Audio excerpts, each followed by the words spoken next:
Class 5 এর সমস্ত শিক্ষার্থীকে ইংলিশ ক্লাসে স্বাগত। আজকে আমরা ক্লাস 5 এর বাটারফ্লাই বইয়ের লেসন নাম্বার 9 এর অ্যাক্টিভিটি 1 থেকে 6 নম্বর অ্যাক্টিভিটি পর্যন্ত করব এবং পরের ভিডিওতে আমরা 7 নম্বর থেকে বাকিগুলো কমপ্লিট করব। তো চলো শুরু করা যাক। অ্যাক্টিভিটি নাম্বার 1 এ বলেছে টিক দ্য কারেক্ট অ্যান্সার, অর্থাৎ সঠিক উত্তরটি বেছে নিয়ে সেখানে টিক চিহ্ন দিতে হবে। দেখো তোমরা তোমাদের বইটা বের করতে পারো এবং বইয়ের সঙ্গে তোমরা মিলিয়ে নিতে পারো, অথবা তোমরা এই বোর্ডের দিকে চোখ রাখলেও যেটা বইয়ে লেখা আছে সেটা আমি লিখেছি সেটা তোমরা দেখতে পাবে। দেখো 1 নম্বর, Dronacharya arrange a test to. Dronacharya ব্যবস্থা করেছিলেন একটা টেস্ট মানে একটা পরীক্ষা, কি করতে? Decide the best archer among all, মানে এটা সিদ্ধান্ত নিতে যে সকলের মধ্যে সবচেয়ে ভালো তীরন্দাজকে, নাকি বি ডিসাইড এটা স্থির করতে who is the most intelligent boy amongst all, অর্থাৎ সকলের মধ্যে কে সবচাইতে বুদ্ধিমান ছেলে, নাকি option C decide the most disobedient boy, এটা স্থির করতে সবচেয়ে অবাধ্য ছেলে অ্যামংস্ট অল, সকলের মধ্যে। তো আমরা জানি টেস্টটা করা হয়েছিল to decide the best archer among all, অর্থাৎ অপশন এ হবে সঠিক অ্যান্সার। কোশ্চেন নাম্বার 2 দেখো, দ্য কৌরবস ওয়্যার, মানে কৌরবরা ছিল 5 ব্রাদার্স, 51 ব্রাদার্স না 100 ব্রাদার্স? আমরা জানি কৌরবরা ছিল 100 ভাই, অর্থাৎ option C 100 brothers. Question number 3, Nakul and Sahadev were most comfortable with. Nakul এবং সহদেব সবচেয়ে স্বাচ্ছন্দ্য বোধ করত কোন অস্ত্রে? Option number A bows and arrows, swords নাকি স্পেয়ার্স? আমরা জানি নকুল এবং সহদেব সোর্ডস অর্থাৎ তরবারিতে স্বাচ্ছন্দ্য বোধ করত। Question number 4, I can see only the eye of the bird, আমি শুধুমাত্র পাখিটির চোখ দেখতে পাচ্ছি। সেড বলেছিল, কে বলেছিল? দ্রোণাচার্য, দুঃশাসনা নাকি অর্জুনা? আমরা জানি এটা বলেছিল Arjun. Question number 5, all the children gathered, সমস্ত শিশুরা জড়ো হয়েছিল ইন দা উডল্যান্ড, মানে বনভূমির কাছে, নেয়ার কার কাছে? এ স্মল হাট হোয়ার গুরু দ্রোণাচার্য লিভড, একটি ছোট্ট কুটিরের কাছে যেখানে গুরু দ্রোণাচার্য বাস করত, নাকি অপশন বি এ পন্ড, একটি পুকুরে, হোয়ার এ ক্রেন লিভ, যেখানে একটি ক্রেন বাস করত, সারস পাখি বাস করত, নাকি অপশন সি এ প্লেস, একটি জায়গা, হোয়ার দেয়ার প্যারেন্টস লিভ, তাদের পিতা মাতা বাস করত? আমরা জানি অপশন নাম্বার এ, অর্থাৎ এ স্মল হাট হোয়ার গুরু দ্রোণাচার্য লিভ, অর্থাৎ একটি ছোট্ট কুঁড়ে ঘরে যেখানে গুরু দ্রোণাচার্য বাস করত। Question number 6, Duryodhana was, Duryodhana ছিলেন, option number A the eldest brother of the Pandavas, পান্ডবদের সবচেয়ে বড় ভাই, option B the eldest brother of the Kauravas, কৌরবদের সবচেয়ে বড় ভাই, option C the youngest brother of the Kauravas, কৌরবদের সবচেয়ে ছোট ভাই। আমরা জানি দুর্যোধন হলেন the eldest brother of the Kauravas, কৌরবদের সবচেয়ে বড় ভাই।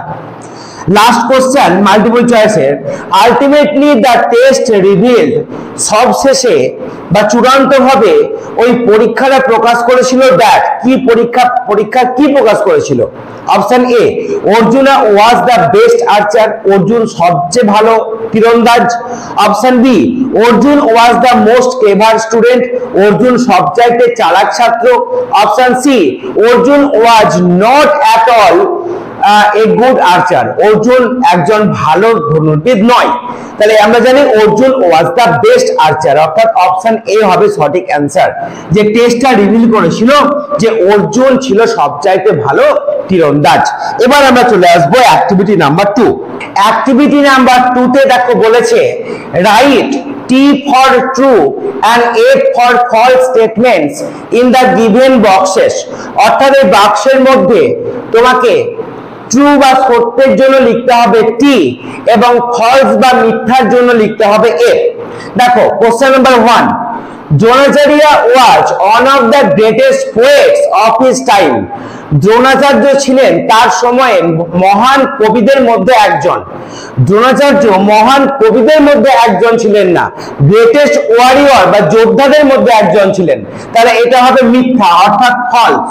তাহলে আমরা কি লিখবো? এফ লিখবো। তারপর দেখো question number B, the bird was made of the paper. পাখিটি তৈরি হয়েছিল কাগজের, কাগজের নয়, ওটা ছিল উডেন বার্ড অর্থাৎ কাঠের তৈরি পাখি। তাহলে এটা হবে ফলস অর্থাৎ F. Question number C, Dronacharya was a disciple of Parashurama. Dronacharya ছিলেন পরশুরামের একজন ছাত্র। এটা হবে ট্রু, সত্য, কারণ দ্রোণাচার্য পরশুরামের একজন ছাত্র ছিলেন। Question number D, Dronacharya was not pleased. Dronacharya খুশি ছিলেন না উইথ অর্জুনাস কনসেন্ট্রেশন। অর্জুনার যে কনসেন্ট্রেশন বা মনোযোগ, তাতে দ্রোণাচার্য খুশি ছিলেন না। এটা কিন্তু ভুল, কারণ দ্রোণাচার্য খুশি হয়েছিলেন, গ্ল্যাড হয়েছিলেন। তাহলে এটা হবে F. Question number E, Yudhishthir was very obedient to his guru. Yudhishthir তার গুরুর প্রতি অবেডিয়েন্ট বা বাধ্য ছিলেন। আমরা জানি যুধিষ্ঠির বাধ্য ছিলেন, তিনি বাধ্য শিষ্যের মতন, কিন্তু যখন গুরুদেব তাকে বললো যে তুমি চলে যাও, তোমাকে তীর ছুটতে হবে না, তখন কিন্তু বাধ্য হয়ে এসে চলে গেছিল। তাহলে এখানে এটা হচ্ছে তোমার ট্রু, সত্য, অর্থাৎ লিখবো টি। এরপরে question number A, all the children were learning various skills happily. প্রত্যেকটা বাচ্চারা খুব সুন্দরভাবে তারা বিভিন্ন দক্ষতা শিখছিল। এটা হবে ট্রু, সত্য। তাহলে লিখবো আমরা টি। তাহলে এ হয়ে গেল আমাদের অ্যাক্টিভিটি 2। এবার চলে এসো অ্যাক্টিভিটি নাম্বার 3। অ্যাক্টিভিটি নাম্বার 3 তে দেখো একদিকে নেম অফ দ্য প্রিন্স, প্রিন্সেসের নাম দেওয়া আছে, এবং অন্যদিকে ওদের ফেভারিট ওয়েপন বা প্রিয় অস্ত্রের নাম দেওয়া আছে। প্রথমটা করে দেওয়া আছে, দেখো যুধিষ্ঠির তার প্রিয় অস্ত্র ছিল স্পেয়ার। এবার হচ্ছে মেস, মেস মানে গদা। তাহলে গদা কার প্রিয় অস্ত্র ছিল? দুজনের, একজন হচ্ছে দুর্যোধন এবং আরেকজন হচ্ছে ভীমা। তাহলে আমরা 1 নম্বরে লিখবো দুর্যোধন, দুর্যোধনা, আর 2 নম্বরে হচ্ছে ভীমা অর্থাৎ ভীম। দুর্যোধন এবং ভীমের প্রিয় অস্ত্র ছিল মেস বা গদা। এবার দেখো সোর্ড, সোর্ড মানে তরবারি। কারা তরবারিতে বেশি কমফোর্টেবল ছিল? আমরা জানি দুজন ছিল, নকুল এবং সহদেব। তাহলে নকুলা আর সহদেবা, সহদেবা এরা দুজন সোর্ড বা তরবারিতে পারদর্শী ছিল। অর্জুন, অর্জুনের প্রিয় যে ফেভারিট ওয়েপন সেটা ছিল কি বলো? তোমরা সবাই জানো, এটা হচ্ছে bows and arose. Bows and arose অর্থাৎ তীর ধনুক, bows and arose.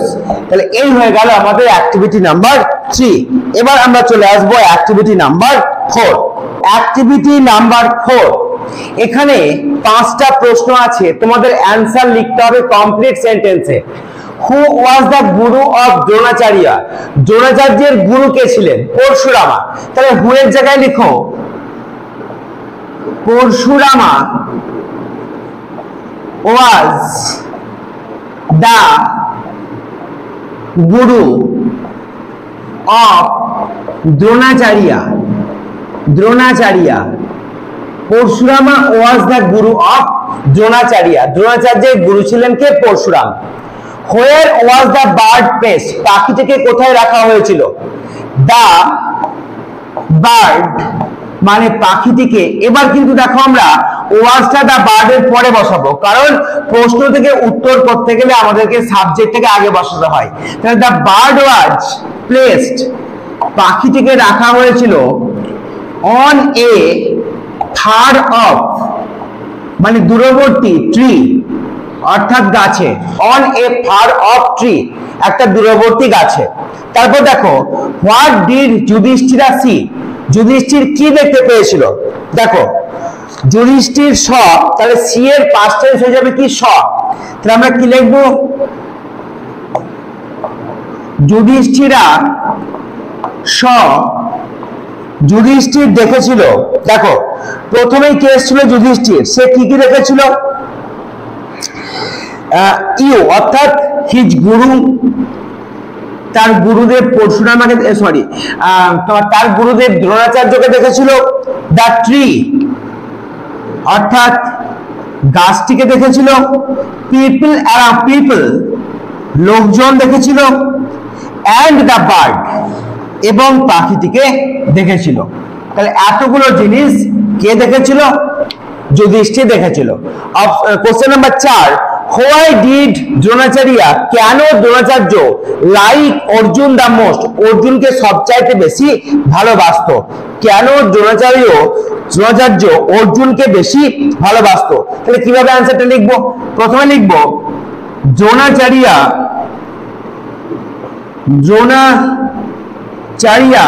Liked Arjun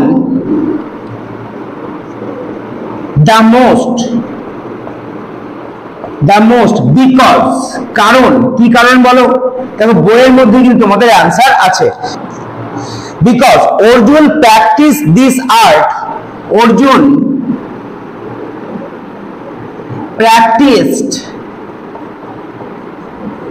this art, Arjun এই শিল্পকলা প্র্যাকটিস করেছিল with গ্রেট কনসেন্ট্রেশন, মানে চরম মনোযোগের সাহায্যে।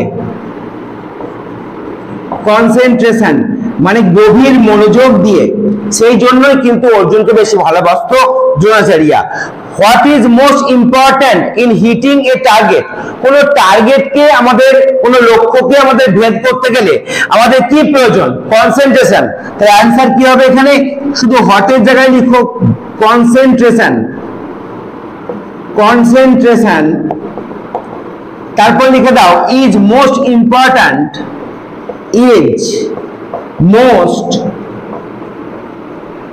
Important in hitting a target, in hitting a target. তাহলে এই হয়ে গেল আমাদের অ্যাক্টিভিটি নাম্বার 4।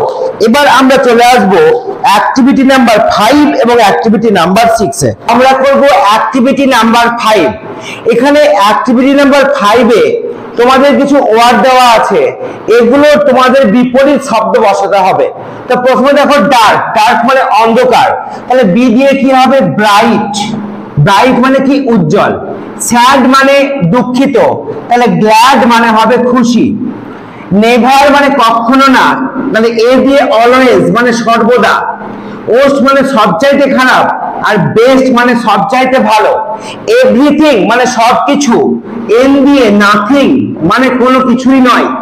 ইনভিজিবল মানে অদৃশ্য, আর ভিজিবল, ভি দিয়ে ভিজিবল মানে দৃশ্যমান। এবার চলে এসো অ্যাক্টিভিটি নাম্বার 6। এখানে তোমাদের অর্থের সঙ্গে মিল করে এর সঙ্গে বি এর ম্যাচ করতে হবে। প্রথমে আছে দেখো ডিসাইপল মানে শিষ্য, স্টুডেন্ট মানে শিষ্য, রয়্যাল মানে রাজকীয়, ম্যাজেস্টিক মানে রাজকীয়, ইমেন্স মানে প্রচুর, হিউজ মানে প্রচুর, সাইলেন্স মানে চুপ করে থাকা, কিপ কোয়াইট মানে চুপ করে থাকা, টার্গেট মানে লক্ষ্য, গোল মানে লক্ষ্য, প্রমিনেন্টলি মানে একদম ডিস্টিংক্টলি একদম তোমার স্পষ্ট, অবজার্ভ মানে লক্ষ্য করা, নোটিসড মানে লক্ষ্য করা। তাহলে এই হয়ে গেল আমাদের ক্লাস 5 এর লেসন নাম্বার 9 এর দ্য বার্ডস আই থেকে অ্যাক্টিভিটি নাম্বার 1 থেকে 6 পর্যন্ত। পরের ভিডিওতে আমি বাকি যে অ্যাক্টিভিটি গুলো রয়েছে সেগুলো আলোচনা করব।